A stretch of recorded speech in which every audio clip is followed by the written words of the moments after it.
გამარჯობა ძლივთ ავტენი ტელეფონებო თან ტელეფონის ატენი გავუჭრა ჩემ ტელეფონთან რაღაც პრობლემები მქონდა და ფოტო ვიდეოებს ვეღარ და ახლა ძლივს ახლა მიჭედება სულამში ვარ როგორც კი გახსოვთ კიდევ 17-მდე ვიქნებით მე მგონი ახან ხო მაგამდე ახლა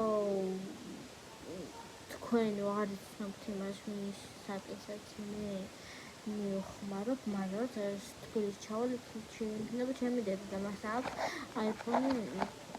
13 Pro Max და მე მგონი თავის სატენი იმუშავებს რადგან ჩემი სატენი მუშაობდა თავის იმაზე და უეჭველი მუშაობს ახლა ეგ ვიცი და იქაც დავდებთ და მანამდე სოფოსთან თამთას საკეთებაში და ჩემი მეგობრის დედა მასიც აქვს iPhone მაგრამ არ ვიცი რომელი ხო კაი გამოიწერეთ არხი და დაალაიქეთ ვიდეო თუ გინდათ მეტი შორტები